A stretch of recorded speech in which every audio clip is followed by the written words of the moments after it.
გამოჩნდება თუ არა ისრაელი ირანის ომში მესამე მოთამაშე მსოფლიო ახლა ტრამპის სიტყვის მოლოდინშია. ამერიკულ მედიაზე დააყრდნობით ირკვევა, რომ ვაშინგტონმა ირანზე თავდასხმის გეგმა უკვე დაამტკიცა. მის ამოქმედებამდე კი თეირანის სვლას ელოდება და იმედოვნებს, რომ ქვეყანა ბირთვულ პროგრამას დატოვებს. უკვე ცნობილია, რომ ომში ჩართვის შემთხვევაში პირველ მთავარ სამიზნედ კარგად დაცული ფორდოს ბირთვული ობიექტი იქცევა. თავად ამერიკის პრეზიდენტი ისრაელი-ირანის კონფლიქტში პოტენციური ჩართვის შესაძლებლობას არც ადასტურებს და არც გამორიცხავს, თუმცა ირკვევა, რომ ტრამპი დისკუსიის ხასიათზე მოვიდა და თეირანისთვის მოლაპარაკებების კარი ჯერ არ დაუხურავს.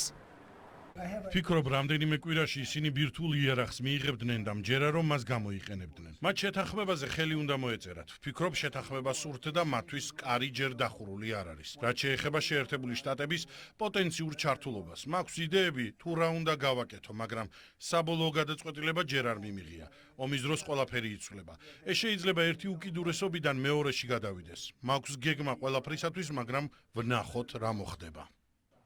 სანამ კონფლიქტში ჩართვის ალბათობა 50-50-ზეა თეირანი ვაშინგტონს ემუქრება. ისმის გაფრთხილება, რომ თუ ამერიკა ომში ისრაელის მხარეს ჩაერთვება, ირანი მას ჭკუას ასწავლის. რაც შეეხება დისკუსიის გაგრძელებას, ისრაელის მასირებული თავდასხმების ფონზე მოლაპარაკებების მაგიდასთან დაჯდომა თეირანისთვის დანებებასთან ასოცირდება.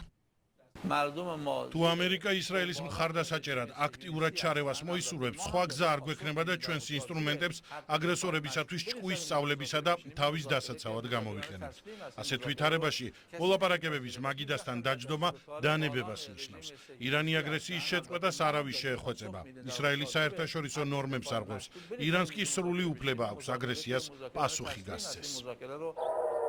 სანამ ტრამპი გადაწყვეტს რკინის გუმბათი ისევ ირანიდან გაშვებულ რაკეტებს იგერიებს, ირანის სამიზნედ იქცა ბეერშებას სოროკას ჰოსპიტალი. ირანული მხარე ირწმუნება, რომ რეალურ სამიზნეს არა თავად საავადმყოფო, არამედ მის ქვეშ არსებული მიწისქვეშა ბაზა წარმოადგენდა. განადგურებულია საცხოვრებელი კორპუსები და თელ-ავივის საფონდო ბირჟის შენობაც. აფეთქებების სერიის შედეგად დაშავებულია 150-მდე ადამიანი. რაკეტები საავადმყოფოს ქირურგიულ განყოფილებას დაეცა და შენობაში ხანძარი გაჩნდა. რამდენიმე პალატა მთლიანად ჩამოვარდა. ისეთი შეგრძნება იყო, თითქოს თვითმფრინავმა ჩემს თავზე გადაიარა. შემდეგ კი აფეთქების ხმა დაახლოებით 100-ჯერ გავიგეთ. თითქოს ცუნამმა გადაგვიარა. შენობებმა სერიოზული დაზიანება მიიღო, თუმცა ჩვენს გულებში არსებული დაზიანება გაცილებით ძლიერი და მტკივნეულია. ჯერ დაბომბვის ხმა გავიგე, შემდეგ კი ყველაფერი ფანჯრიდან დავინახე. ძალიან მძიმე დღე იყო. იმედი მაქვს ყველაფერი კარგად იქნება. ისრაელის ავიაციამ საპასუხოდ 20-ზე მეტ ბირთვულ და სამხედრო ობიექტს, მათ შორის ნატანზის იმ მიწისქვეშა ობიექტს შეუტია, რომელიც ბირთვული იარაღის შესაქმნელად გამოიყენება. საჰაერო დარტყმები განხორციელდა თეირანსა და სხვა ტერიტორიებზე მდებარე სამხედრო ობიექტებზეც. მათ შორის დაბომბილია არაკის მძიმე წყლის ბირთვული რეაქტორიც. თეირანს თელ-ავივიდან კიდევ ერთხელ შეუთვალეს, რომ ირანზე იერიშები ბირთვული საფრთხის აღმოფხრამდე გაგრძელდება.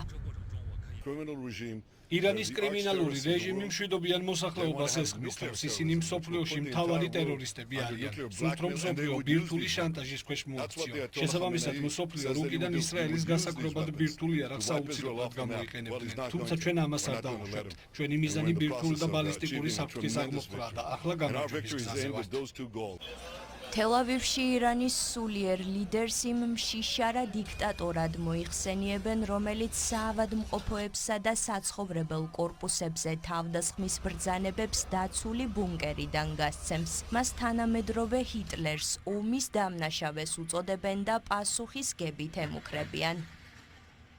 ირანელი მშიშარა დიქტატორი ღრმა ბუნკერში ზის და ისრაელის საავადმყოფოებისა და საცხოვრებელი შენობების მიმართულებით თავდასხმებს განზრახ იწყებს.